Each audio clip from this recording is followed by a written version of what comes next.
Assalamualaikum warahmatullahi wabarakatuh. Selamat malam adik-adik semua. Terima kasih saya ucapkan kepada tim ya dari Lab Siman yang sudah mempersilahkan saya dan memberi waktu saya untuk menjelaskan tentang apa itu komposit ya. Apa itu komposit. Jadi secara sederhana sebenarnya komposit itu sudah kalian lihat ya dan kalian rasakan ya.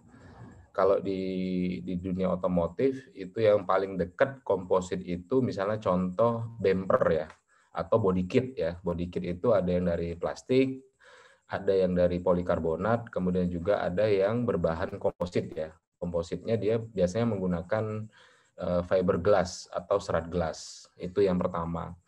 Terus yang kedua contoh berikutnya adalah tandon air ya. Tandon air itu juga komposit. Jadi menggunakan serat gelas sebagai matrik, kemudian untuk pengisinya menggunakan resin ya. Begitu. Kemudian contoh yang ketiga banyak lagi kalau sering berpergian menggunakan pesawat itu hampir 90% material atau part dari pesawat tersebut menggunakan teknologi komposit ya. Jadi sederhananya begitu. Nah, mungkin nanti adik-adik bisa melihat dan merasakan ya material komposit itu seperti apa. Begitu kira-kira ya. Kemudian kita coba lihat dulu ini masuk ke definisi awal ya. Definisi awal itu komposit itu apa sih? Ya, komposit itu adalah sistem material yang tersusun ya atas campuran kombinasi dari dua atau lebih unsur pokok mikro dan makro ya yang berbeda dalam bentuk dan komposisi kimia. Jadi kata kuncinya di sini adalah komposit itu tersusun ya atas campuran lebih dari dua unsur baik itu secara mikro maupun secara makro ya. Ini kata kuncinya adalah campuran yang lebih dari dua unsur. Nah, komposit adalah dua atau lebih material yang berbeda digabungkan bersama dalam bentuk komposit yang memiliki sifat yang paling baik atau penting pada sifat dari komponen secara individu dari sistem mesin dan struktur. Kemudian, dunia rekayasa komposit ini penting dan banyak digunakan ya. Misalnya contoh adalah plastik yang diperkuat dengan serat gitu ya. Jadi menggunakan polyester, kemudian diperkuat dengan serat, kemudian seratnya itu bisa serat apapun ya. Serat alam dan atau tidak alam. Atau biasa disebut itu serat sintetis atau serat alam. Serat alamnya itu yang seperti apa ya? Banyak ya. Ada kayu gitu ya, bambu gitu ya, rami, padi gitu ya, dan lain-lain ya. Nah, itu yang dari alam. Kalau dari sintetis yang sifatnya adalah buatan itu juga banyak. Ada yang dari serat gelas ya atau dari fiberglass atau dari serat aluminium, serat stainless ya, atau dari apa namanya itu logam-logam yang mempunyai daya kaku dan elastisitasnya cukup baik. Nah, begitulah kira-kira. Memang tren penggunaan material komposit ini sebenarnya sudah lama sih ya sudah lama. Tetapi memang awalnya itu banyak dikembangkan ya. Yang pertama kali menggunakan adalah biasanya untuk pesawat ulang-alik dan antariksa ya. Karena daya angkat itu berbanding dengan energi angkat ya. Begitu. Jadi sederhananya adalah semakin bobot suatu barang yang akan kita angkat, itu energi yang kita gunakan itu akan semakin besar. Sederhananya begitu. Nah, pertanyaannya adalah bagaimana mengurangi bobot ya. Kalau mengurangi bobot itu berarti kan energi yang kita gunakan akan lebih terdistribusi secara merata ya. Misalnya contoh mobil F1. Mobil F1 itu 2000 cc ya, 2000 cc. Regulasi yang terbaru itu boleh 2050 cc. Ya. Tapi dengan speed itu bisa sampai 300 sekian begitu ya. Dan bobotnya itu sangat ringan. Nah, coba kita bandingkan dengan mobil yang bobotnya hampir 1 ton begitu ya. Energi yang digunakan untuk mendorong mobil tersebut juga akan semakin besar. Jadi sederhananya seperti itu ya. Nah, teknologi komposit itu dikembangkan dulu memang lebih banyak untuk antariksa ya dan pesawat ulang-alik. Karena memang yang dicari itu adalah bobot yang ringan ya, bobot yang ringan sehingga penggunaan bahan bakar untuk mengangkat sebuah barang tersebut itu semakin efektif. Begitu kira-kira ya. Nah, kemudian beralih ke pesawat ya. Pesawat juga sama. Pesawat itu kan antara bobot dengan energi itu harus berbanding sama, ya. Harus berbanding. Bobot besar, energi yang digunakan besar. Energi yang digunakan kecil, otomatis bobotnya juga harus kecil, ya. Nah, kalau kita menggunakan logam, ya. Jadi material itu kan kalau pengetahuan bahan ya, kemarin sudah saya jelaskan di kelas saya di pengetahuan bahan bahwa ada 4 bahan utama yang digunakan dalam teknologi permesinan gitu ya. Ada logam, plastik, ya, keramik ya. Kemudian yang terakhir adalah komposit. Jadi kalau adik-adik lihat di diagram hubungan ya, diagram hubungan yang saya buat itu komposit itu letaknya di tengah. Nah, kenapa di tengah? Karena komposit itu bisa kita rekayasa, baik itu uletnya, baik daya tariknya, baik itu daya tekannya, daya gesernya begitu ya. Kemudian bobotnya juga kita bisa rekayasa. Itulah kenapa kalau diagram pengetahuan bahan yang saya buat itu dia letaknya di tengah. Begitu kira-kira ya. Nah, komposit itu terdiri dari apa? Terdiri dari 2 ya. Ada cairan pengikat ya, ada cairan pengikat dan ada seratnya atau disebut dengan apa? Fillernya ya. Fillernya itu pengisi seratnya atau seratnya sendiri ya. Nah, kalau kita lihat di sini dari diagram ini ya, ini contohnya adalah polimer komposit ya, PP ya, polimer pelin, polimer komposit. Di sini ada matrik. Matrik ini ada 2 juga, ada yang termoplastik dan ada termoset ya. Contoh sederhana ya. Kalian pernah kan kalau beli air kemasan begitu ya, antara yang botol sama yang cup ya? Pernah ya? Pernah nggak ini, Mbak Umi? Pernah, Pernah Pak. ya? Iya. Ah, pernah nggak kalian isi air panas antara Pernah, Pak. botol dengan yang cup? Pernah kan? Iya. Ah, perbedaannya apa itu antara botol dengan cup kalau diisi air panas?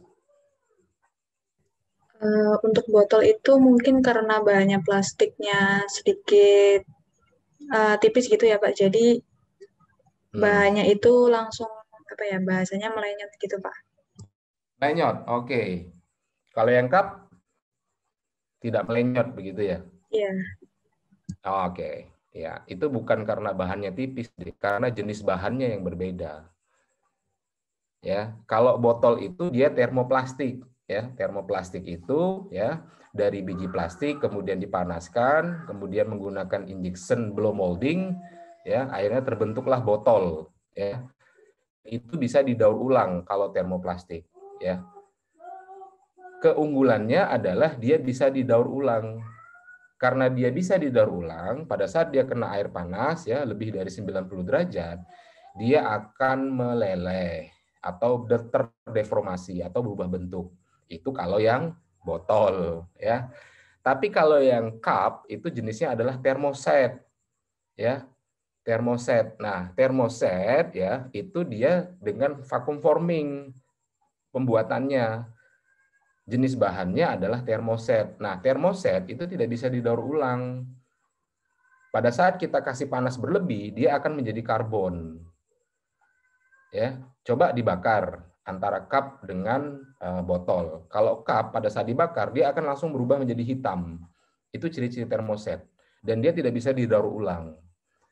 Kalau termoplastik, ya pada saat kita panasi, dia akan lumer. Lumer, terus lumer ya, sampai di titik tertinggi didihnya, dia akan baru menjadi karbon. Itulah kenapa cup dengan botol itu pada saat kita masukkan air panas ya lebih dari 85 derajat atau 90 derajat, yang cup itu tidak akan meleleh karena dia jenisnya adalah termoset. Nah, jenis termoset juga macam-macam ya. Ada penelik, ada polemit ya dan lain-lain ya. ada politremit, ada polietilin, ya, ada polieter dan lain-lain, ya. Jadi begitu, ya, itu matriksnya. Nah, kalau di Jogja itu disebut dengan resin, ya, resin. Dulu saya waktu zaman kuliah itu sering tuh main ke toko Arum Baru, ya, toko Arum Baru, ke toko yang di dekat ini ya, di dekat pojok Benteng ya. Dekat-dekat Jalan Paris ya, Jalan Parangtritis ya. Nah, itu ada toko Ngasem Baru, toko Ngasem Baru ya. Toko Ngasem Baru itu akan menjual lengkap itu di Jogja termasuk pusatnya. Resin namanya ya. Resin itu kalau di toko Ngasem Baru itu ada 6 jenis ya. Resin yang paling bagus itu disebut dengan resin super. Dia sangat bening. Biasanya digunakan untuk mainan-mainan kunci ya, yang bening-bening di dalamnya ada kayak kerang gitu ya. Nah, itu resin super. Kalau untuk produk-produk biasa ya, yang harganya tidak terlalu mahal, itu yang paling murah itu ada namanya dulu resin butek ya, warnanya pink. Ya, itu buatan dari SHCP. Jadi perusahaannya di Singapura, warnanya agak pink ya. Cuman dia memang daya lenturnya tidak baik dan gaya gesernya tidak baik ya. Jadi biasanya digunakan untuk produk-produk hiasan ya, produk-produk hiasan. Jadi bukan untuk bumper mobil gitu ya, yang butuh kekuatan tekannya tinggi dan kekuatan tariknya tinggi. Gitu. Nah, kemudian di sini juga ada disebut dengan reinforcement ya. Reinforcement ini macam-macam ya. Tadi kan ingat ya bahwa ada matrik dan ada seratnya ya. Ada resin dan ada seratnya. Nah, seratnya itu bisa dari apapun ya. Bisa dari plastik, bisa dari karbon. Ini kalau yang suka otomotif ya, ini kan terkenal ya. Karbon. Wah, helm-helm karbon itu kan yang serat karbon itu mahal ya. Hampir di atas 10 juta ya. Tetapi memang bobotnya sangat ringan. Helm-helm karbon. Jadi kita pakai di kepala itu nggak pegel gitu ya. Bobotnya hanya 1,1 kilo gitu ya, bahkan ada yang 1 kilo, bahkan juga ada yang 900 gram gitu ya. Yang dipakai Rossi itu rata-rata beratnya hanya 850 gram. Jadi makanya dia tahan itu pakai helm, pengap gitu ya, sampai berapa kali puteran begitu ya, muterin sirkuit itu, jadi lehernya nggak pegel gitu ya, karena ringan. Tetapi apakah ringan itu tidak kuat? Sangat kuat, Dek. Ya, sangat kuat. Ya, dibenturkan berapa kali pun itu nggak akan pecah. Begitu. Itu karbon. Ada lagi serat gelas. Ya, ini yang paling umum ya. Ada tipenya, ada E, ada S. ES ini juga nanti ada susunan struktur dari seratnya tersebut. Ada yang horizontal, ada yang vertikal, ada juga yang campuran ya antara horizontal dan vertikal ya. Ada juga dia yang rajut gitu. Jadi banyak sekali, Dek. Ada juga keramik. Nah, keramik ini biasanya digunakan untuk tungku-tungku bakar, ya, tungku-tungku bakar atau tapal pegas, begitu ya, atau connecting ya, connecting. Misalnya kalau di bis itu kan ada dulu saya kerja di bis itu waktu ngangkat bodi bis ya dengan kerangkanya ya, dengan kerangka bawah itu biasanya kita kasih lapisan keramik gelas ya, keramik gelas. Itu supaya untuk meredam getaran dari engine jalan itu tidak sampai ke bodi begitu. Kalau yang lamanya itu kan biasanya dikasih karet ya, bantalan karet antara rangka bis dengan bodinya itu biasanya dikasih karet. Nah, itu ternyata tidak efektif gitu ya. Hanya berapa bulan, setahun, 2 tahun gitu itu sudah diganti gitu. Tapi kalau menggunakan keramik komposit itu luar biasa tahannya. Itu biasanya dipakai di karoseri Morodadi ya. Karoseri Morodadi itu luar biasa itu dan hampir 3 kali lipat harganya dari karoseri Adiputro. Kemudian yang terakhir adalah serat yang dari metal ya atau dari logam ya. Ini banyak sekali jenisnya, Dek ya. Jadi uniknya komposit itu kita bisa atur ya. Kita bisa atur apapun, baik itu resinnya, baik itu seratnya gitu ya. Serat juga tadi ada serat alam, serat sintetis gitu ya. Serat alamnya juga bisa kita pakai. Nah, nanti saya tunjukin tuh. Saya pernah dulu membuat produk namanya genteng komposit bulu ayam ya. Saya pakai seratnya dari serat bulu ayam ya. Dan itu Sekarang masih ya kayaknya di lapangan basketnya FTI ya.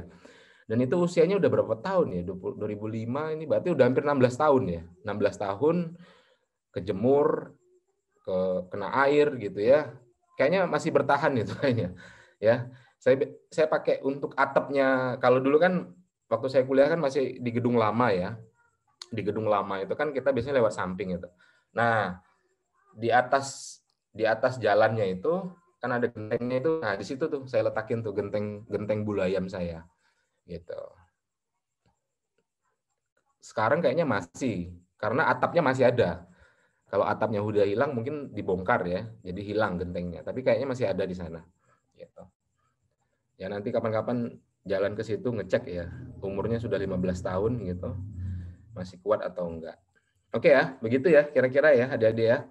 Jadi ada dua hal penting, pertama adalah matrik, yang kedua adalah resinnya, begitu ya, itu ya. Dan jenis matriknya pun banyak sekali dan jenis seratnya pun banyak sekali, ya.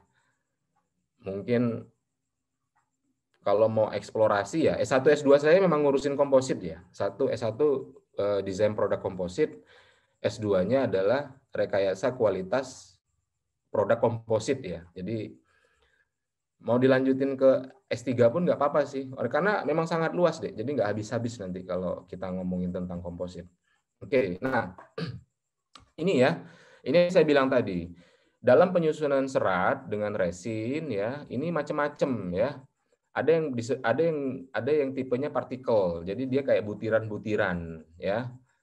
Atau dia ada juga yang disebut dengan continuous woven ya. Jadi bersusun begitu ya. Ada juga yang cupet ya, jadi kayak serabut-serabut kecil begitu ya. Nah, ada juga yang flake. Flake itu ya kayak apa ya? Kayak remah-remah roti itu ya. Jadi kayak ya flake ya gitu. Kemudian ada juga yang honeycomb ya. Honeycomb itu ya kayak ini ya, apa namanya itu sarang madu ya. Nah, itu. Nah, dari semua tipe penyusunan serat dan resin ya, ini akan berpengaruh terhadap kekuatan ya, akan berpengaruh terhadap kekuatan. Nah, tinggal mau bagaimana produk itu kita buat, apakah butuh ulet, apakah butuh gaya tariknya bagus, apakah gaya geseknya bagus gitu ya, kelenturannya bagus, deformasi permukaannya bagus, modulus siongnya tinggi atau elastisitasnya tinggi gitu ya. Itu bisa kita atur ya. Itu bisa kita atur dan itu bisa kita uji ya. Di UII teknik mesin, teknik sipil itu sudah sangat komplit ya untuk pengujian ya. Bahkan kalau kita pengen lihat struktur ya, itu bisa di lab terpadu ya. Bisa lihat struktur sampai sangat kecil pun itu kita bisa lihat. Karena komposit itu ada yang disebut dengan lubang angin ya. Kalau saya sebutnya itu ada lubang angin. Jadi ada udara yang terjebak di dalam produk komposit. Nah, itulah yang akan mempengaruhi kekuatannya. Tetapi itu kita bisa atasi dengan teknik pembuatan produk komposit. Nanti saya akan jelaskan teknik pembuatan produk komposit ya. Banyak sekali deh. Banyak sekali teknik pembuatan produk komposit ya. Nanti saya jelaskan. Ya. Nah, ini sejarahnya ya, sejarah singkatnya gitu. 30 penelik ya, kemudian 40 ya. Terus gini ya. Terus penemuan serat gelas ya, tipe S maupun tipe E gitu ya. Kemudian ada aramid ya. Aramid tahu ya. Nah, kemudian terus gitu ya, sampai sekarang itu sangat sangat berkembang ya. Jadi memang sebenarnya sih sudah lama ya teknologi komposit ya. Nah, ini kira-kira ya. Jadi perbandingannya ya. Ini contohnya. Jadi yang sebelah kiri ini adalah Pascal, bawah atas adalah megapascal, adalah modulus tadi. Ini adalah makannya. Kalau kita ya, kemudian steel ya, ini posisi 10 kita grafit, epoksi gitu ya. Ini ya. Nah, yang gelas atau e-glass ya. Perbanding tentang kekuatan Kuncoro ya. Prof. Kuncoro itu memang termasuk pionir dalam teknologi komposit ya, apalagi komposit yang berhubungan dengan serat alam ya. Karena dulu saya ingat waktu S1 juga menjadi asisten beliau ya, karena beliau dulu masih S3 di UGM. Saya hampir 30 jenis ya serat alam yang saya riset dengan beliau. Begitu ya. Apapun padi, tebu ya, bambu begitu ya, pohon ablasia, pohon sengon ya, sengon, semuanya gitu. Banyak Prof. Kuncoro banyak jurnalnya ya kalau pengen lihat kekuatan-kekuatannya. Jadi nggak usah testing lagi deh ya. Kalau dulu di 2004 2005 itu mungkin masih testing ya. Masih testing. Jadi kita harus ngumpulin satu-satu buat produk kemudian kita uji begitu ya. Tapi kalau sekarang itu udah sangat banyak ya peneliti-peneliti yang uji tentang komposit. Jadi tinggal pakai data mereka saja. Ya, kayak gitu. Nah, ini ya. Ini coba saya lihat. Nah, ini ya. Lebih baik daripada semua materi dasar dalam hal kekuatan ya. Kekakuan, ketahanan ya, static strength, sifat-sifat lainnya. Karena material komposit ini ya, ini kita bisa rekayasa, Dek. Ya. Makanya statement saya adalah material komposit itu lebih baik dari semua materi dasar dalam hal kekuatan, kekakuan, ketahanan. Karena kita bisa rekayasa. Ini kata kuncinya, karena kita bisa rekayasa. Ya. Komposit merupakan material kompleks dan komponen-komponennya yang sangat berbeda. Ya. Sangat berbeda. Kemudian prinsip pembangunan komposit meniru apa yang terjadi di alam. Nah, contohnya dahan dan ranting. Ya. Kalian pernah lihat bambu ya? Bambu itu kan sama. Misalnya kita potong bambu itu ya, bambu. Kemudian bambu itu kita rendam ya ke dalam sungai atau air gitu ya. Setelah sekian tahun kemudian kita angkat. Ya. Sisanya apa? Sisanya kan hanya serat bambunya kan, serat bambunya, ya kan? Nah, lah terus batang bulatnya kemana? Ya terdeformasi gitu loh, ya terdeformasi. Kayu pun sama, kayu pun ada seratnya, ya. Dan ada zat yang mengikat serat kayu, mengikat serat tersebut sehingga menjadi kayu, menjadi pohon, ya. Nah, itu prinsipnya sama, Dek, ya. Nah, ini contohnya ya. Dalam kayu, selulosa diikat oleh lignin yang bersifat plastik, kemudian dalam tulang, serat fosfat yang tipis dan kuat diikat dengan kolagen yang bersifat plastis, ya.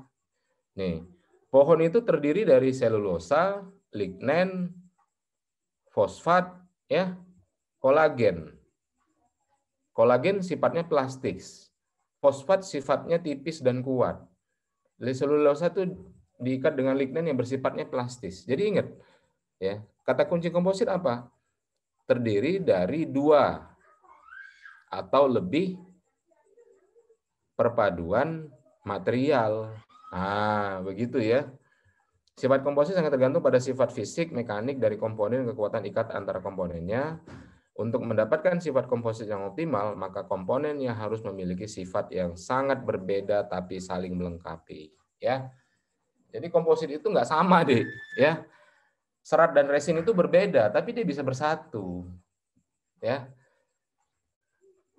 resin cair, ya, sifatnya termoset gitu ya, atau termoplastis. Termoset ya, resin itu termoset ya. Dicampur dengan serat gelas. Ya, akhirnya menjadi sebuah produk yang kita bisa rekayasa kekuatannya, kekakuannya, ketahanannya, ya. Gitu. Oke, saya lanjutkan ya. Nah, ini contohnya ya. Ini contohnya adalah dead strip ya. Carbon fiber evaluasi 70% lebih untuk struktur pesawat ya. Nanti akan ada videonya. video dari PT DI ya pada saat pembuatan komponen pesawat ya. Ini contohnya. Nih, bagian ekor vertikal ya. Bagian ekor vertikal. Ini terbuat dari komposit. Ya, ini sudah sangat lama, Dik. Bukunya ini udah tahun 80-an ya ini. Gitu. Dan waktu kemarin ke PTDI itu rombongan dosen-dosen teknik industri juga sama gitu ya. Prosesnya masih sangat sederhana, hand layout, vacuum forming begitu ya. Jadi masih sangat-sangat sederhana ya. Gitu. Kemudian ini juga ya. Nih. Kemudian nih, potongan dari blok mesin Honda Prolid 2000 cc dari coran aluminium diintegrasi dengan metal matrik komposit. Nah, ya. Pada piston linear. Pada piston linear itu yang mananya? Nih, di dalam lapisan terluar dari ruang bakarnya, ya. Nah, tahun 90. Kemudian sebuah kotak peralatan radio frekuensi gelombang mikro yang terbuat dari asil digunakan dalam telekomunikasi dan orbit rendah, ya. Nah, ini yang saya dulu pernah buat ya. Ini adalah genteng komposit dari bulu ayam, ya. Jadi saya itu nggak ada kerjaan tuh, bulu ayam saya campur resin, kemudian saya press begitu ya. Nah, ini saya masih muda ini, kelihatan ya. Nah, ini saya masih muda nih, Dek. Ya, ini bulu ayamnya saya timbang ya. Ini resinnya ya. Ini resin butek namanya ya. Kemudian bulu ayamnya saya timbang, kemudian ada hardinernya ya, pengeras. Ya. Pengeras ini gunanya untuk mempercepat proses curing namanya atau proses pengkristalisasian ya. Campur ya, kemudian saya beri lapisan dicetakan ya. Kemudian saya susun bulu ayamnya di atas cetakannya ya. Kemudian saya rapikan, yang keenam saya press begitu ya. Saya press bulu ayamnya, gentengnya. Kemudian yang ketujuh saya rapikan pinggirannya gitu ya. Yang kesembilan saya clear coat ya. Clear coat itu untuk memunculkan warnanya ya. Nah, yang ke-10 saya pasang. Ini saya pasang di teknik sipil ini ya. Teknik sipil. Dia ada contoh bangunan untuk konstruksi. Nah, ya. Sama dulu kalapnya bukan kalapnya ya. Iya, kalapnya Pak Kadir ya, almarhum Pak Kadir ya, saya ingat. Almarhum Pak Kadir, udah Mas, letakin di situ aja katanya. Nah, jadi saya pasang ini nih di sini nih. Ya. Kelihatannya masih ada ya. Ini masih ada. Ya nanti kapan-kapan jalan lah dicek ya. Itu ya. Tuh, ini salah satu contoh dari penggunaan komposit serat alam. Pak, bisa nggak bulu ayamnya diganti dengan yang lain? Bulu bebek bisa, bulu angsa bisa, bulu apapun bisa ya. Tapi pengelolaan bulunya itu harus benar-benarnya apa? Harus ditimbang kadar basahnya berapa, keringnya berapa ya. Kemudian bulu itu kan banyak mengandung hewan-hewan kecil ya, kayak kutu gitu ya, rengat atau apa gitu. Nah, itu kita harus bersihkan dahulu ya, rendam di etanol begitu ya. Nanti setelah kering benar-benar kering, steril, kemudian bulu itu ditimbang berat basahnya berapa, berat keringnya berapa ya. Nah, jadi nggak sembarang terus bulu gitu ya dari pemotongan ayam terus langsung dimasukin ke dalam resin. Nanti nggak jadi deh. Ya, ini. Nah ini saya buat ini 2016 ya. Ini saya buat dulu saya pernah mengajar praktikum komposit ya di teknik mesin ya. Ini kelihatan ya? Mengajar praktikum komposit. Nah, coba ya sebentar ya. Kelihatan deh ya? Kelihatan, Pak. Ya, kelihatan ya. Ini tahun berapa ini? Ini lama sekali nih kayaknya. Nggak lama dingin. 2016. Ya. Oh, ini revisi yang kedua, ya.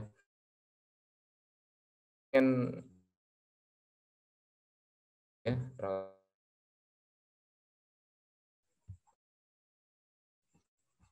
2014 Ya, silakan aja nih, banyak nih. Baca-baca di situ gitu kalau pengen ini ya. Nah, saya pengen menunjukkan tentang teknologi pengelolaan saja ya. Teknologi pengelolaan komposit ya. Bagaimana cara membuat dengan menggunakan teknik komposit ya. Yang pertama itu adalah press mold ya. Press mold itu sederhana kok ya. Seratnya kalian letakkan di atas cetakan ya, kemudian dikasih resin, kemudian ditekan. Itu saja sih. Itu disebut dengan press mold. Bentuk dari resin tersebut akan mengikuti dari cetakannya ya. Itu disebut dengan press mold. Kemudian cara kedua bagaimana? Hand layup. Nah, hand layup ini lebih gampang lagi deh ya. Kalian bisa pakai roller ya atau kuas ya. Caranya bagaimana? Ya, caranya tinggal dicocol-cocol gitu aja. Kalian pernah ngecat gitu ya, ngecat tembok begitu kan? Ah, ya kayak dikuasin aja ya. Jadi seratnya diletakin di atas cetakan ya atau diletakkan di atas bidang ya yang ingin kita bentuk. Seratnya, kemudian serat tersebut nanti dioles saja deh ya, dioles ya, dioles. Maka disebut dengan hand layup ya, proses pembentukan dengan tangan ya, itu hand layup. Kemudian ada lagi disebut dengan vacuum baging. Nah, vacuum baging ini disedot ya, disedot. Jadi di atas ini ada kayak semacam plastik ya, plastik yang menutupi produknya. Ini produknya nih ya, yang warna kuning, hijau ini adalah produknya. Ini sandwich. Kemudian plastik itu disedot. Wah, disedot ya. Pada saat penyedotan itu kan otomatis resinnya itu akan memasuki seluruh ruang kosong di dalam produknya ya. Itu disebut dengan vacuum bagging. Kemudian ada lagi RTM, resin transfer modeling ya. Nah, ini mirip-mirip dengan cetakan ya, tapi dia sistemnya adalah transfer ya. Kemudian apalagi infusion. Wow, infusion. Nah, ini resinnya di sini ya. Kemudian disedot ya. Disedot menggunakan pompa vakum, ada tabung pengaman gitu ya. Resin kemudian disedot masuk ke dalam cetakan ya. Saya banyak bikin alat-alat ini dulu, tapi di lab teknik mesin ya, lab proses produksi ya, gitu. Karena dulu pengennya dikembangkan bersama begitu, tapi ternyata nggak jadi. Nggak tahu alatnya masih ada atau enggak ya. Kemudian ada lagi vakum kering. Wah, ini vakum kering ya. Jadi ini tidak disedot, tidak ditransfer, tidak transfer resin gitu ya. Ini jadi produk yang akan kita cetak, kita lapisi di atasnya begitu ya, dengan menggunakan selembar gitu ya, atau beberapa lembar plastik gitu ya. Nah, kemudian didiamkan saja. Oleh karena proses curing itu ada energi panas ya, dengan sistem sublimase berarti apa? Energi panas itu akan menarik kondisi dingin dari luar, makanya dia nanti akan ngepres begitu ya, akan ngepres. Itu disebut dengan dry vacuum. Begitu kira. Biasanya ini digunakan untuk produk-produk yang besar. Contohnya misalnya pintu fiber. Nah, sekarang kan sering tuh pintu fiber. Terus apa itu? Eternit ya, plafon Sunda plafon. Nah, itu kan fiber semua itu ya. Nah, misalnya begitu. Terus berikutnya tekniknya apa lagi? Nah, tekniknya habis ya. Tuh kira-kira ya. Itu kemudian ini saya coba tunjukkan. Nah, ini nih, ada video komposit ya. Coba ya. Oke, saya Ardi Cahya. Masuk nggak suaranya, Dek? Masuk, Pak. Masuk, Pak. Cetakan Fuslas ini. Dan pada kesempatan ini Ya. saya akan ini metodenya hand layup ya. cara Hand layup. membuat Fuslas dari cetakan yang sudah ada ini. Nah, itu cetakannya. Fuslas ini harus dilapisi dengan wax. Wax ini fungsinya untuk pelapis awal ya, supaya tidak lengket ya. Wax ini dulu biasanya kami beli itu untuk pembersih lantai ya, yang sifatnya dia seperti semir ya, semir sepatu. Ini dulu harganya 3.000 kalau nggak salah. Mungkin sekarang udah hampir 30.000 ya. Nah, ini cetakannya ya. Yang bawah ini adalah cetakan. Supaya permukaannya licin dan bersih. Selain itu nanti juga cetakan yang dihasilkan akan mudah dilepas. Ya. Cara melapisinya, wax ini kita oleskan di dinding cetakan. Nah, caranya seperti ini. Ya. Masing-masing cetakan itu nanti kita lapisi sampai 3 kali. Ya, 3 atau 4 kali ya. Jadi tandanya kalau dia sudah bisa digunakan itu, kalau biasanya itu saya tekan jari saya ya. Jadi dia itu seperti apa ya, nempel begitu ya. Antara nempel dengan enggak lah, begitulah kira-kira ya. Nah, kalau sudah proses seperti itu, berarti itu siap digunakan ya. 3 kali.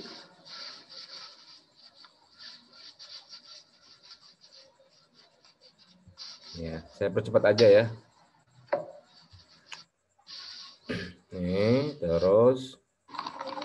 Oke. Nih ya. Kedua. Nih. Dan seterusnya sampai yang ketiga. Nah. Biar jalan dulu ya.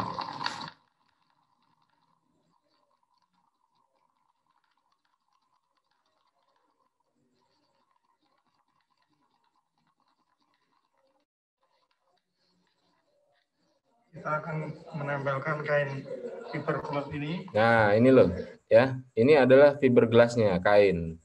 Ya. Jadi dia matriksnya dia bukan vertikal maupun horizontal ya, tetapi sudah bersifat silang ya antara vertikal dan horizontal. Dan dia disebut dengan rajut ya. Ini disebut dengan E-fiber ya, E-glass fiber. Di atas cetakan ini. Pertama kita tuangkan resin. Nah, ini resin ya yang sudah dikasih ya. Kalau resin tok nggak bisa deh ya, harus dikasih namanya hardener atau semacam cairan untuk mempercepat proses curing ya, proses curingnya.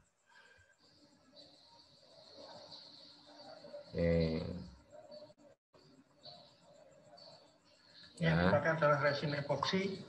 Epoksi. Kemudian resin ini kita ratakan menggunakan kain satin.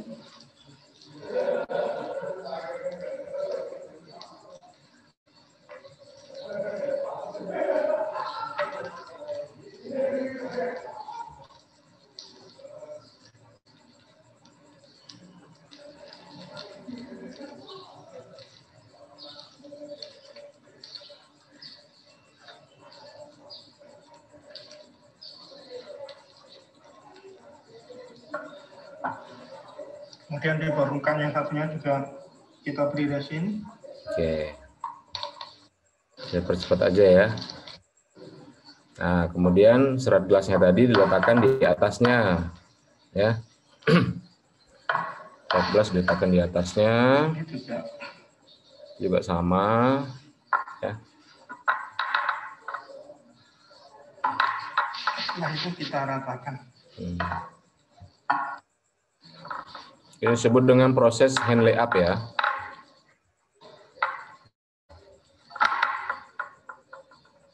Kemudian kita tunggu sampai kering.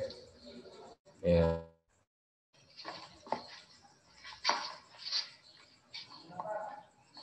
Di sini kain fiberglass sudah mengering dan kita lanjutkan lapisan kedua setelah kain fiberglass adalah kain WR. Kain WR ini. Ini lapisan kedua ya, untuk memperkuat permukaan dalamnya ya.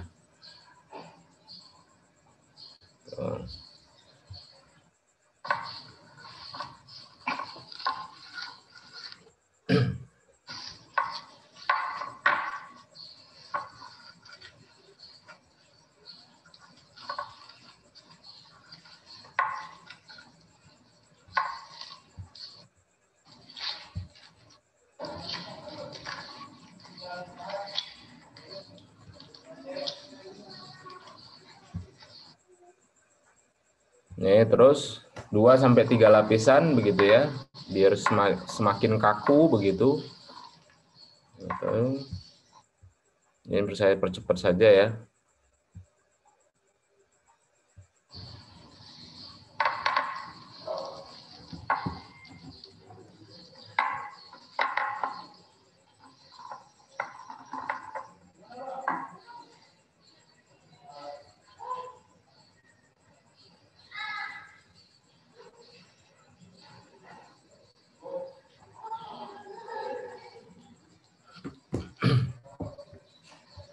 Kita nanti sampai kering. Nah, ini sudah mengeras ya, resinnya sudah mengeras. Sisa-sisa produknya ya, ini kita bersihkan ya, kita lepas dengan menggunakan cutter. Ya.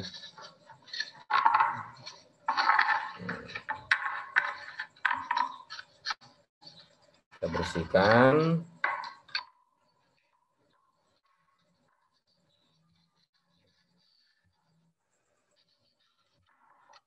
Bagian-bagian yang nanti dilem ini luasannya diperluas dengan cara memberikan mentali ini.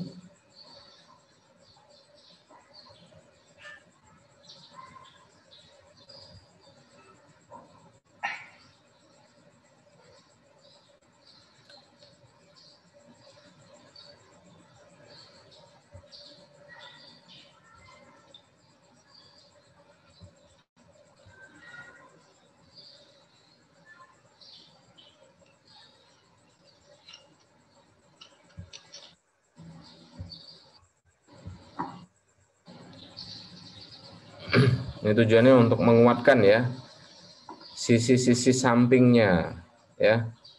Itu menggunakan lem ya. Nah, itu untuk menguatkan sisi-sisi sampingnya. Oleh karena nanti yang kiri kanan ini ya, yang cup and drag-nya ini nanti produknya akan dilepas dari cup and drag-nya.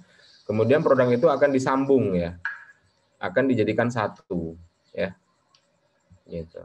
Dan yang satunya juga semuanya ditambahkan dengan serbu aerosil. Dan di sini aerosil ditaruh di atasnya. Ya, tadi kan disebut aerosil ya. Aerosil itu sebenarnya itu semacam tepung ya, namanya tepung aerosil. Itu sangat ringan deh, ya, sangat ringan sekali. Density-nya sangat rendah, ya. Itu digunakan untuk menjebak udara, ya. Digunakan untuk menjebak udara, ya, supaya struktur mikro dari permukaan benda tersebut, ya, tidak ada udara yang terjebak. Aerosilnya begitu, itu tujuannya aerosil ya. Aerosil itu kayak tepung ya, tapi tepungnya sangat ringan.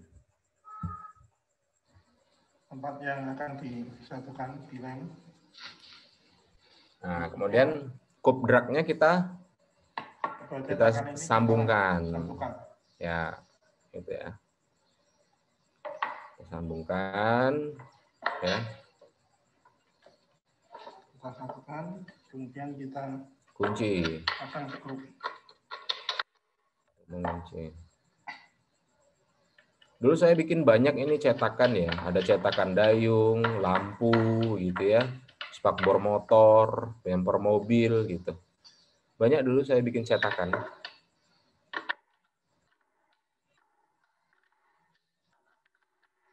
Ada sekitar 6 apa 7 cetakan gitu loh. Untuk praktikum komposit ya. Kita skrup semuanya, kemudian kita tunggu sampai kering. Nah, itu ya. Kemudian sudah kering dibuka. Tuh. Dibuka, hasilnya seperti ini. Ya. Tuh, ya. Ini adalah fuselage yang baru saja dikeluarkan dari cetakan. Setelah mengering. Dan di sini masih banyak kelebihan resin. Nah, itu dipotong ya. Buang supaya fuselage ini terlihat lebih rapi. Ya. Gitu. Dipotong ya. Begitu ya, kira-kira deh ya. Jadi teknik yang sederhana sekali, itu menggunakan komposit ya. Tekniknya menggunakan teknik Henley up ya. Adik-adik kalau mau di kos di rumah juga bisa ya. Resin sama serat murah ya. Resin itu ya mungkin sekarang sekilo mungkin 25.000 ya. Tapi 1 kilo itu kan bisa digunakan banyak sekali, Dek ya. Serat gelas juga murah sekarang ya. Ya praktek lah buat ini ya, buat apa? Buat spakbor motor gitu ya. Tuh. Pak, cetakannya pakai apa ya? Pakai spakbor motor itu ya. Jadi spakbor motor ya kalian lapisi dengan wax tadi gitu bagian dalamnya, kemudian dikasih resin dan serat gelas. Nanti jadi spakbornya. Itu. Begitu kira-kira adik-adik semua. Mudah-mudahan dengan presentasi singkat ini nanti bisa memberi wawasan ya sedikit tentang mengenai komposit. Saya akhiri, billahi taufiq wal hidayah. Assalamualaikum warahmatullahi wabarakatuh. Terima kasih. Waalaikumsalam warahmatullahi wabarakatuh. Terima kasih untuk presentasi dari Pak Dian. Mungkin dari peserta Siman Corner ada yang ingin bertanya. Apabila peserta ingin bertanya, bisa lewat kolom chat ataupun langsung on-mic ya. Ya, silakan Dek. Menarik ini komposit itu sebenarnya sangat menarik ya. Ya, dulu waktu saya S1 itu suka sekali mainan-mainan komposit ya. Gitu. Saya bikin macem-macem kan kalau dulu seneng ini ya, dulu seneng mainan PW ya. Dulu punya PW kombi Brazil ya sama PW kodok. Ya hampir rata-rata lantai-lantai yang bolong, bodi-bodi yang bolong gara-gara korosi itu saya perbaiki, tapi bukan dilas ya, tapi pakai komposit ya, gitu. Spakbor gitu, spakbor VW kodok itu saya ingat banget susah nyarinya kan nggak ada ya, sudah saya buat aja dari komposit. Jadi main-main aja sih, gitu. Main-main. Terus apa dulu ya, buat dari lampu ya, lampu tidur gitu ya. Dulu suka di arung jeram di Elo gitu ngelihat harga dayung mahal kan dulu hampir berapa ya 300 ribu ya dulu zaman dulu kan mahal 300 ribu ya sudah saya buat aja itu dari komposit begitu jadi kayak gitulah pokoknya main-main aja sih daripada gabut di kos kan nungguin WA pacar atau mantan nggak bales-bales gitu kan. Bucin sejati jadinya nanti. Silakan Baik, Pak. kalau ada yang mau ingin bertanya. Baik, Pak. Izin bertanya, Pak. Oh ya, untuk Mas Arifan mungkin bisa dipersilahkan untuk bertanya. Oke, sebelumnya maaf belum bisa on cam, Pak. Ya. Mungkin pertanyaan pertama tadi di PowerPoint yang praktikum komposit itu ada resin dan juga katalis ya Pak ya. Nah itu hubungannya antara kedua itu apa? Nah terus kalau misalnya yang kedua mungkin ini agak keluar topik tapi setahu saya katalis itu yang untuk zat yang untuk mempercepat suatu reaksi zat kimia. Nah kalau misalnya katalis itu digunakan dalam sebuah proses pupuk kompos, kan kalau pupuk kompos itu yang digunakan itu pembusukannya Pak. Nah kalau misalnya katalis itu dicampurkan ke dalam situ, itu apakah bisa berfungsi atau enggak ya Pak? Mungkin itu aja. Oke. Katalis itu adalah zat untuk mempercepat proses curing ya. Atau pematangan dalam sebuah reaksi, ya. Katalisnya kompos dengan katalisnya resin berbeda deh ya. Itu beda deh ya. Jadi katalisnya berbeda ya.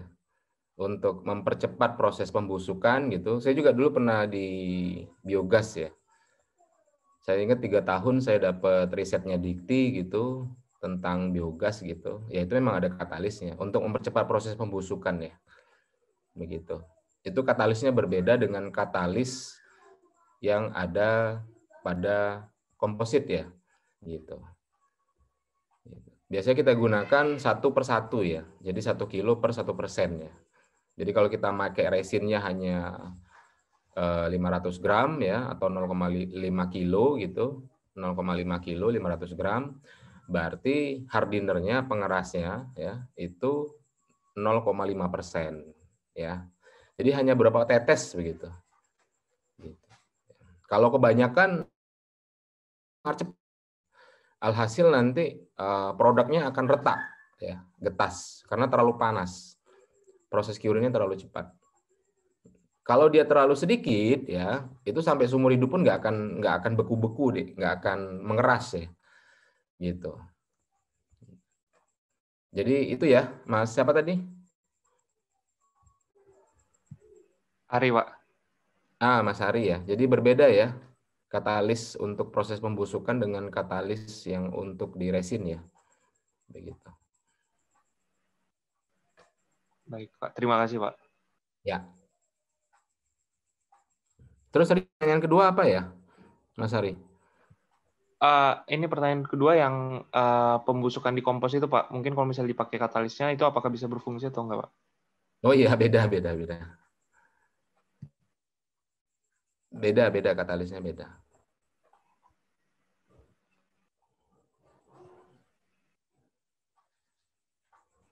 Oke, Pak. Terima kasih, Pak. Pertanyaan yang lain dong. Baik, mungkin pertanyaan yang lain bisa saya langsung on mic atau di chat, Pak. Oke, untuk Muhammad Taufik bisa dipersilakan. Silakan Mas Taufik. Izin bertanya Pak, tadi kan di slide itu diperhatiin dari mulai awal sampai akhir kan banyak banget zat-zat yang bisa dicampurkan dengan si apa namanya komposit apa tadi namanya resin. Nah, dicampurkan dengan resin. Seratnya banyak jenisnya. Nah, sampai tadi kan juga Bapak di sini contohin ada bulu-bulu ayam itu.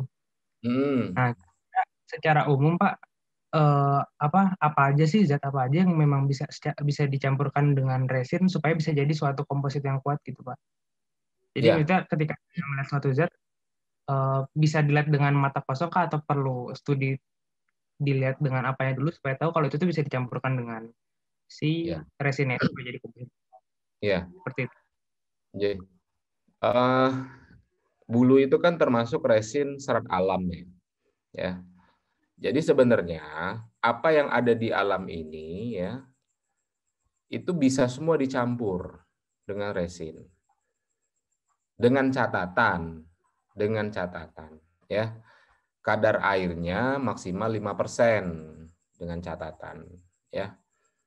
Karena kalau kadar airnya terlalu tinggi ya, dia akan membentuk lapisan. Jadi antara lapisan curin dengan tidak curin gitu. Alhasil membuat struktur dari produk tersebut kekuatannya tidak merata gitu, atau bahasa sederhananya keropos lah begitu ya. Begitu ya. Kalau tertarik atau jurnalnya Prof. Kuncoro itu banyak sekali dia riset ya. Serat padi, rami ya, terus sengon, bambu begitu ya. Daun, rumput begitu ya. Terus banyak banget itu ya. Kalau nggak salah sekitar 200 sampai 300 ya. Serat alam yang sudah dia gunakan untuk membuat produk ya dengan teknologi komposit. Begitu kira-kira. Kita nggak perlu nguji lagi sih, kita tinggal cari saja jurnalnya beliau, kita cek kekuatan tariknya berapa, kekuatan tekannya berapa, kekuatan gesernya berapa, kekuatan elastisitasnya berapa begitu. Kemudian deformasi bentuk terhadap cuaca begitu, itu juga ada sih.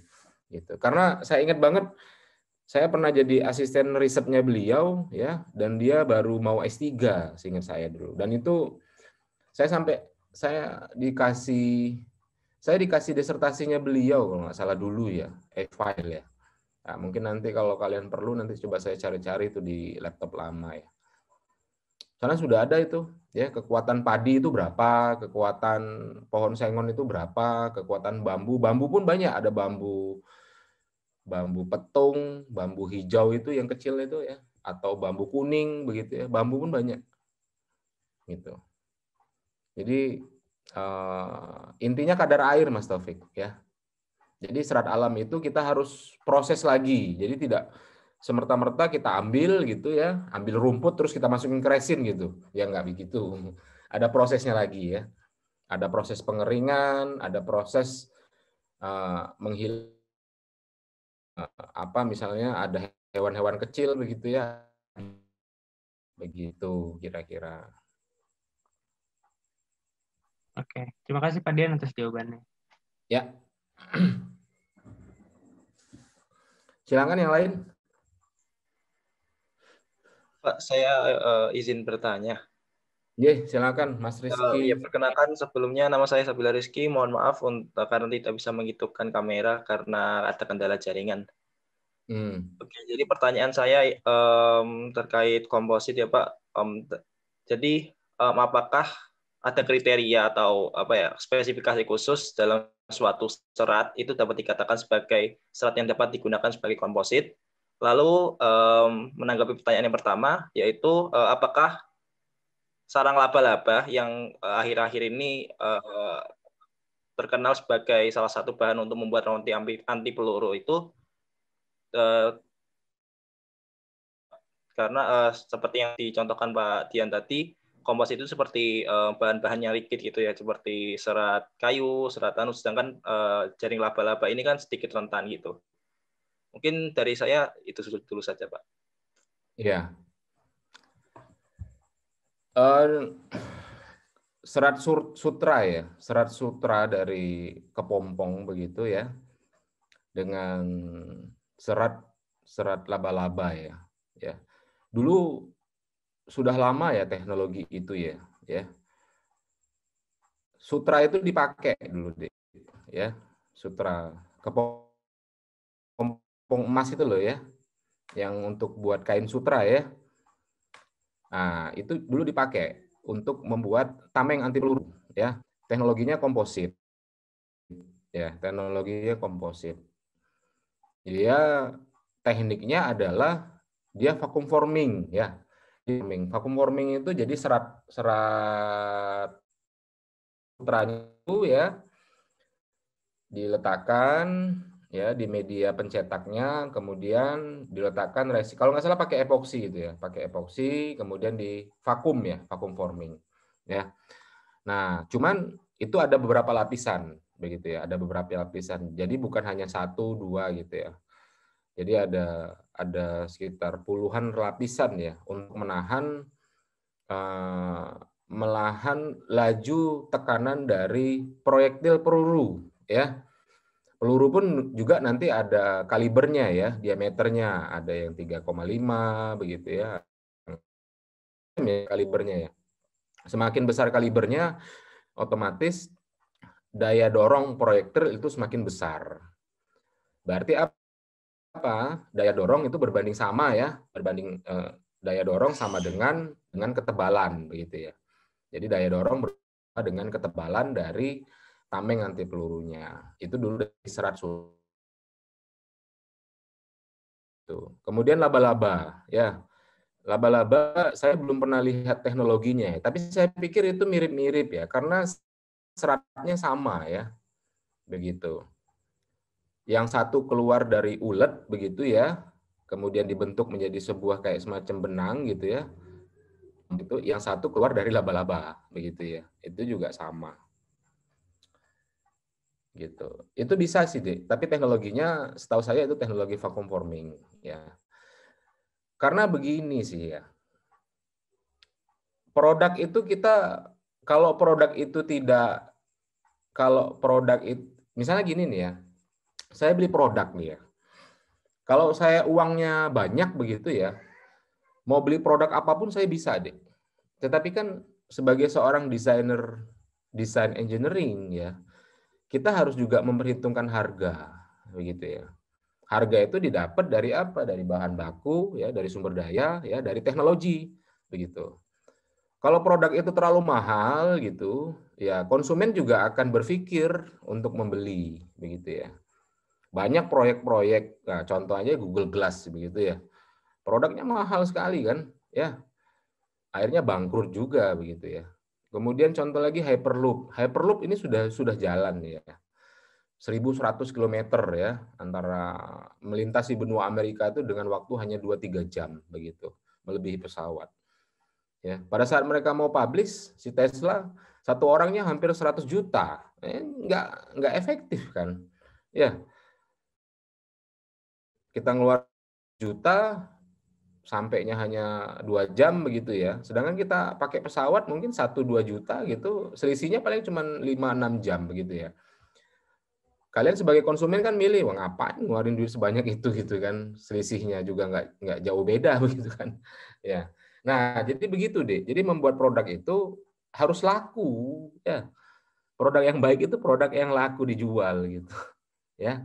Nah, makanya sekarang untuk rompi anti peluru itu kebanyakan menggunakan serat karbon ya, Kevlar begitu ya. Rompi anti peluru menggunakan keramik. Kalau ditekan gitu ya, kekuatannya sampai gigapascal deh ya, bahkan terapascal begitu kekuatan tekannya. Itu luar biasa. Jadi begitu ya. Mungkin Baik, Pak. Terima kasih, Pak. ya, gitu. Jadi nanti Mas Rizky teknik industrinya semester berapa Mas Rizky? Saya kebetulan semester 6 ini, Pak. Desain produknya sudah ambil desain produk belum? Semester kemarin. Semester kemarin. Yang mengajar siapa? Yang mengajar ini Pak, saya kebetulan IP jadi ada dosen dari luar gitu, dosen namanya Pak Profesor Raja gitu. Oke. Nah, kalau yang mengajarnya saya itu saya jelaskan itu tentang dalam pembentukan sebuah desain engineering begitu ya, punyanya Ulrich. Jadi kan make to teknologi boleh, make to membuat keinginan konsumen juga boleh begitu ya. Ya, nanti kalau kamu bekerja sebagai R&D itu biasanya ditanyain tuh pertama kali itu ya. Biasanya kalau R&D junior itu biasanya disuruh membuat produk yang sudah stabil, yang sudah ada di pasaran. Tapi kalau sudah engineering R&D senior itu biasanya disuruh membuat new product ya. Tapi new product juga harus masuk akal harganya begitu. Gitu ya. Jadi produk itu harus laku deh ya. Produk itu harus laku ya. Jadi kita membuat produk tapi kalau berakhir di laboratorium itu cuma ngabisin duit menurut saya sih. Ya. Gitu. Baik, Pak. Iya. Ini nih handphone punyanya Samsung ya. Samsung Fold 1 ya. Itu harganya hampir 38 juta kan? Ya enggak? Dan fungsinya hanya kan mikir. Cuman gitu doang, 38 juta. Mendingan beli NMAX ya. Ya kan? Akhirnya muncul Fold 2 ya, yang prosesornya rendah, harganya 31 ya. Turun 6 juta atau 7 juta begitu ya. Nah, gitu. Satu lagi Huawei Mate. Ya, nggak laku kan itu. Harganya hampir 52 juta. Ya coba. Iya. Begitu ya. Yang paling contoh banget tuh Google Lens ya. Google Lens itu proyek triliunan dolar, tetapi wah rugi sekali. Baik, Pak. Terima kasih, Pak. Ya nanti kalau saya diberi kesempatan ngajar desain produk nanti saya ceritain lah. Jadi lucu sih ya.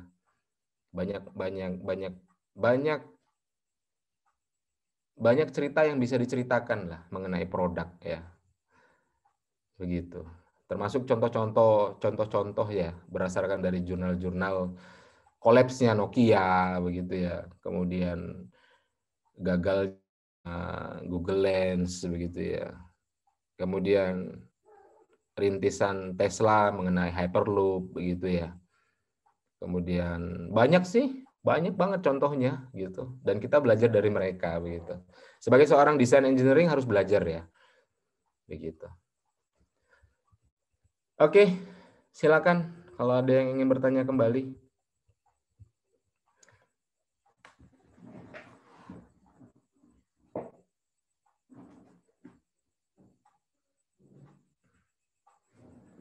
Silakan, Mbak. Ya, mungkin ada yang masih bertanya untuk peserta Siman Corner.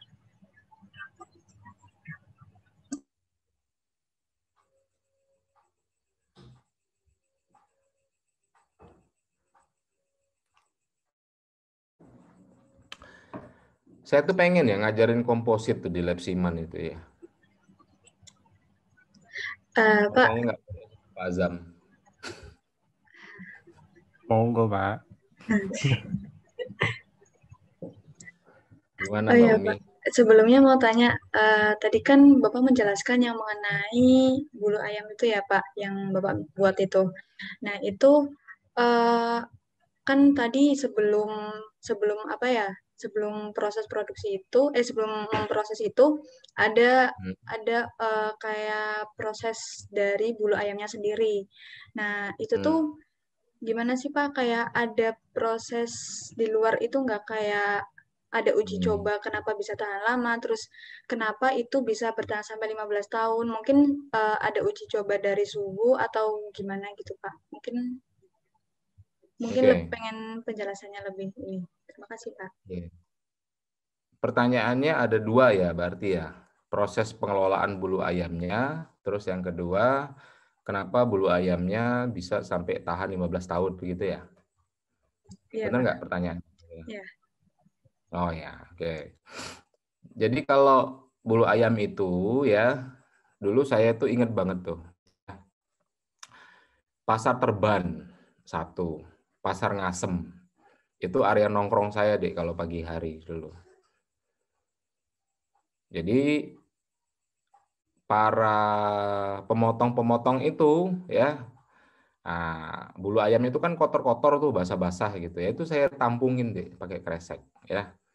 Dulu saya ingat banget, saya itu seminggu ya nongkrong di 2 tempat itu, Pasar Ngasem sama Pasar Terban, di tukang potong ayam ya, sampai bapaknya marah-marah dan bosen ngeliat saya. Saya kumpulin gitu ya, baunya amis, minta ampun amisnya ya. Saya kumpulin, dapatlah waktu itu sekitar 2 karung ya. Nah, bulu ayam itu pertama saya pakai sabun colet ya, sabun colet gitu, pakai rinso lah ya, pakai rinso gitu, sudah saya cuci bersih, kemudian saya jemur begitu ya. Setelah saya jemur, kering nih kan, kering. Nah, sudah bersih, sudah harum baunya gitu kan, bukan bau darah, bau amis gitu ya. Terus bulu ayamnya itu saya potongin gitu. Saya ambil bulunya dengan rusuknya ya, tulangnya. Nah, tulangnya itu saya pisahkan. Ya, saya ambil bulunya saja. Saya potongin satu-satu tuh. Potong-potongin gitu ya, kecil. Dari 2 karung dapatlah setengah karung bulunya tok. Bulunya saja tanpa tulangnya ya, rasisnya ya. Nah, setelah itu ya bulunya itu ya saya timbang. Nah, saya timbang. Anggaplah beratnya itu adalah berapa ya dulu tuh ya, saya ingat ya 500 gram ya, saya timbang awalnya 500 gram. Nah, kemudian bulu itu saya oven di suhu 35 derajat, kemudian saya naikin menjadi 60 derajat ya. Saya pengen mencari kadar airnya itu rendah begitu ya. Jadi berat basahnya 500 gram ya, saya oven itu harus menjadi 400 gram. Jadi selisihnya 25% ya, berat basah dengan berat kering. Nah, begitu. Setelah saya open, dapatlah bobot 400 gram ya, dia sudah susut 25%. Kemudian bulu tersebut saya rendam di etanol ya, untuk menghilangkan bakterinya. Ya, menghilangkan bakteri, kutu begitu ya dan lain-lain. Nah, kemudian setelah saya rendam etanol, kemudian saya angkat, kemudian saya keringkan. Nah, bulu itulah yang siap untuk digunakan di dalam produk genteng komposit bulu ayam. Begitu. Nah, pertanyaannya ya. Kenapa sampai bisa 15 tahun ya? Karena tekniknya, jadi pada saat saya mencetak, saya buat 2 lapisan awal ya. 2 lapisan awal itu saya kasih resin SHCP waktu itu, saya ingat. Ya. Itu gunanya untuk dia tahan terhadap kondisi lingkungan sekitar, ya. Jadi 2 lapisan pertama itu, kemudian setelah sekitar 70% curing, baru bulunya saya letakkan, kemudian saya hand lay up, ya, hand lay up pertama, kemudian saya press. Nah, kenapa bisa bertahan lama? Karena ada 2 lapisan pengaman di ini saya kasih aja ya, coba ya. Nah tadi ya. Nah ini ya. Nah ini ya. Nah ini ya. Ini kan lapisan pertama ini ada 2 lapisan resin SHCP, ya. Dan jenisnya adalah termoset, ya. Termoset itu akan mendidih di suhu 320 derajat, ya. Nah, kemudian tidak terdeformasi korosi, ya. Jadi tidak efek terhadap air. Ya, karena sistemnya ini adalah press, ya. Press. Ya, jadi bukan sistem hand lay up. Jadi sistemnya sistem press. Jadi pada saat di press, struktur mikro dari permukaan genteng ini ya tidak ada air yang bisa masuk ke dalam tengahnya ini, ke dalam lapisan di bulunya.